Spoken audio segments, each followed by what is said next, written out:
Hello everyone, and welcome back to the Fluctus channel. Few military aircraft have more fearsome history than the A-10 Thunderbolt. Often referred to as the Warthog, the A-10 is a twin-engine subsonic plane primarily designed for close air support.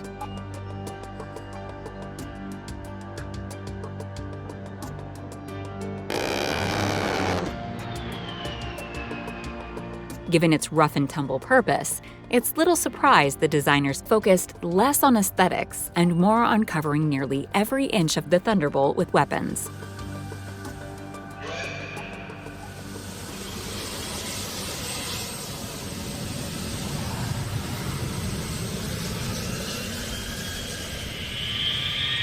The most notable weapon in the A-10's impressive arsenal is the 30mm GAU-8A Avenger rotary cannon installed under the nose.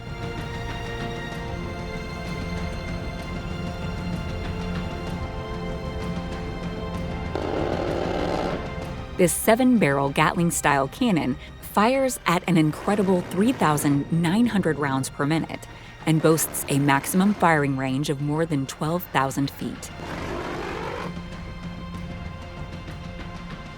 The cannon is perfect for strafing missions, in which the A-10 flies low and engages the enemy on the ground. It can even be loaded with high-explosive incendiary rounds to maximize the amount of damage caused during an operation.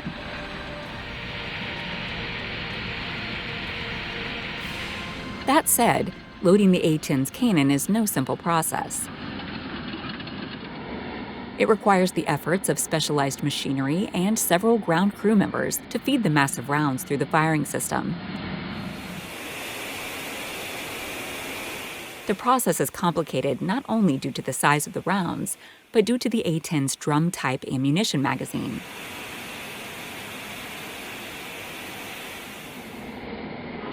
The drum can hold up to 1,174 rounds of ammo, but can only be filled using a specialized loader and interlinked ammunition belts.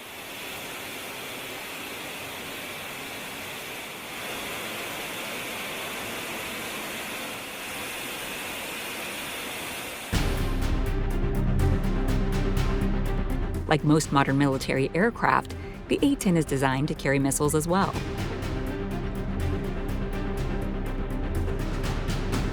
Though the types can vary depending on the mission. The most common examples are the AIM-9 Sidewinder air-to-air missile,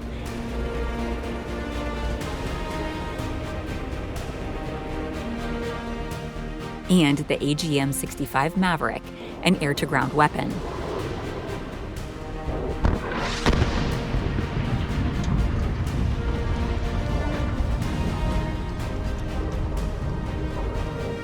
The missile loading process is relatively standard across all aircraft, as most are constructed with special wing pylons known as hardpoints.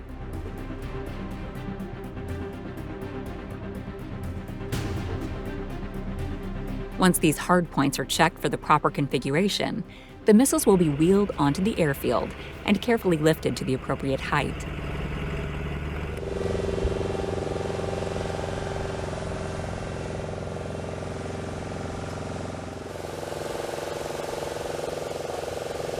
Ground crews must first align the missiles with the pylons and then attach them using the proper method, which can include hooks or locking mechanisms.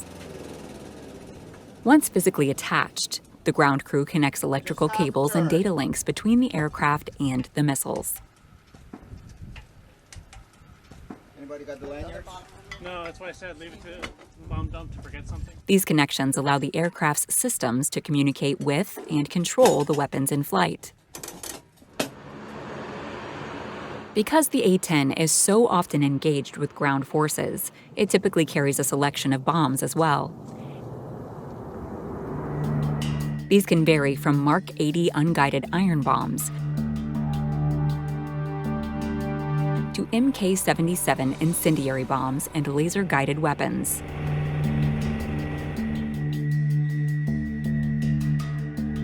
Like missiles, bombs are also loaded onto hardpoints under the wings and fuselage.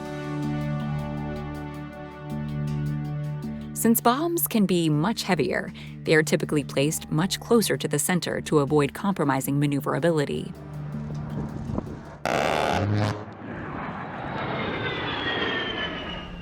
The average gross weight of an A-10 is around 30,000 pounds, so it can typically carry around 16,000 in fuel and munitions.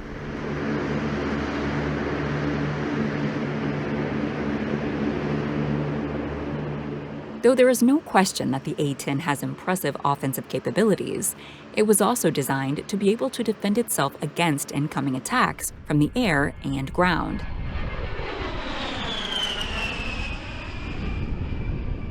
These crewmen are loading flares into the aircraft. These small pyrotechnic devices are typically launched from the aircraft in response to an incoming heat-seeking missile.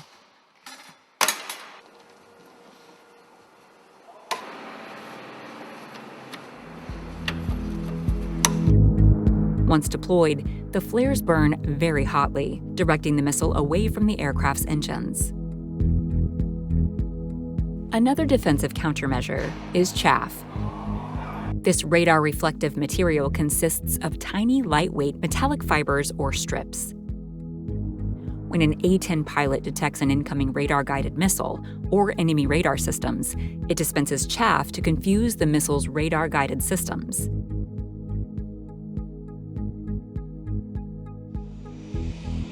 The A-10 may not be pretty, but it is perfectly designed to perform its unique duties.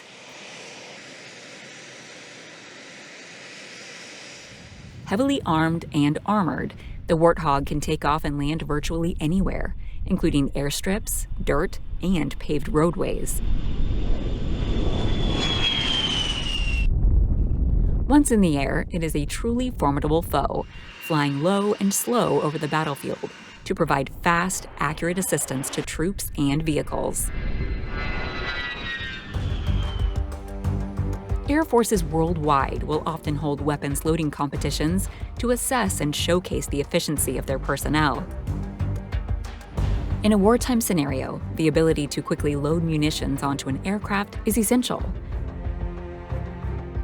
Therefore, weapons loading competitions may be held between crews to test the speed, accuracy, and teamwork of the associated group. The competitions might even include ordnance crews from different countries to enhance the sense of camaraderie further. In most cases, these contests will involve timed challenges, where teams compete against each other to complete the loading process as quickly as possible, while adhering to safety protocols and proper procedures. These events can be intense and highly competitive, though the reward is often little more than simply bragging rights. Switching arms. Being an ordnance specialist in the military is a challenging yet important job.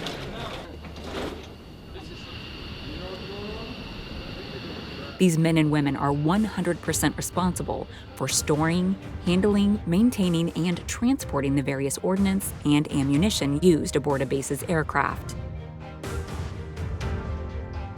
The primary job of an ordnance specialist is to ensure the safe and effective operation of weapon systems, so that they perform as expected in combat. This requires extensive training and versatile knowledge about a wide range of bombs, missiles, rockets, cartridges, and gun rounds.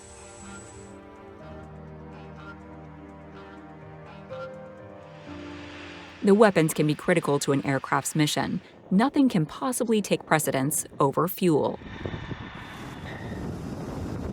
Ground crews at air bases worldwide are trained to respond quickly to any aircraft that needs refueling before, during, or after the mission. Refueling a plane while the engines are still running is known as hot pit refueling.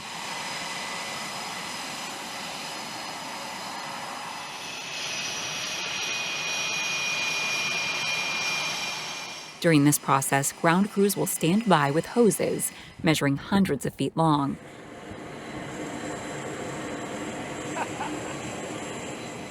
Once the plane is in place, it takes several crew members to move the fuel line and attach it.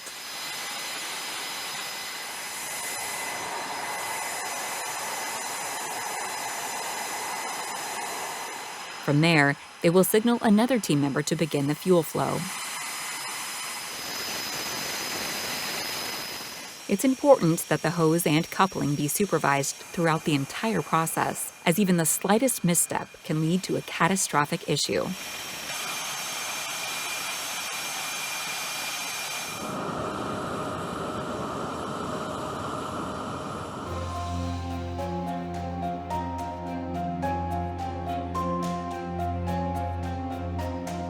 Recently, the U.S. Air Force introduced a new hot pit solution known as Versatile Integrating Partner Equipment Refueling, or the Viper Kit.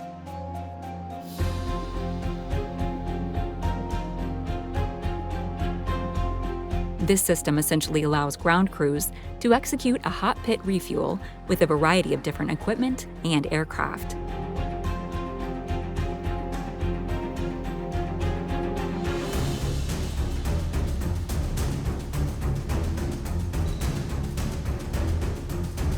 This means that any plane can be effectively refueled even if the airbase lacks the specialized equipment to move and pump the jet fuel.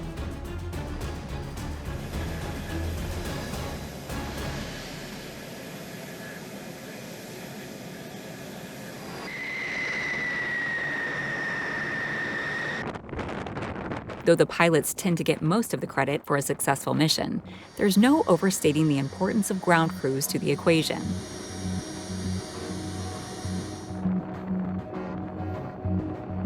This is especially true of those crew members responsible for loading and unloading cargo. These men and women need to have extensive knowledge of weights and balances, as well as superior math skills. This starts by measuring the gross weight of the aircraft and the cargo. When loading a vehicle like a truck, ground crews will determine the weight on each axle to calculate the gross weight.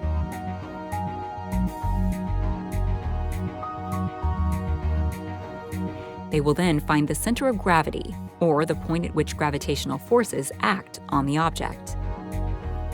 This, in turn, allows the vehicle to be loaded on the plane in the proper place. Most cargo planes have a center of gravity station number. The loading technician will simply line up the cargo's center of gravity with one of these to ensure a safe, well-balanced flight.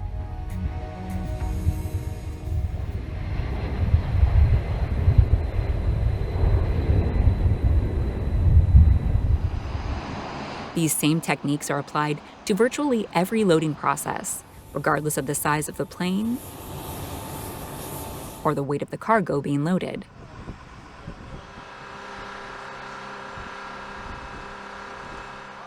So, while it may seem as if loading is about as much into an aircraft as possible, ground crews are actually performing constant calculations to ensure the plane is properly balanced.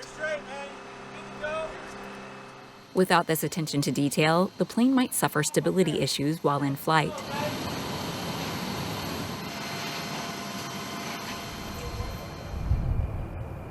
This could, in turn, lead to control problems that affect the pilot's ability to take off, fly, and land safely.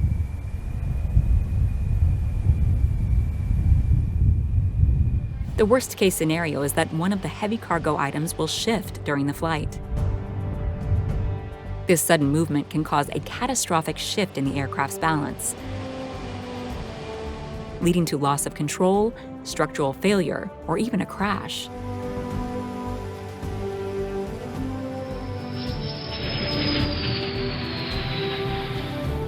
That's why it's crucial never to underestimate the importance of well-trained ground crews.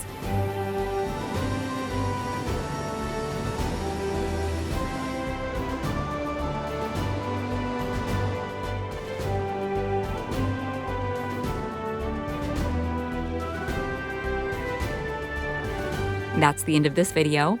I hope you enjoyed it. Make sure to subscribe to this channel so you don't miss any of our new content. See you next time.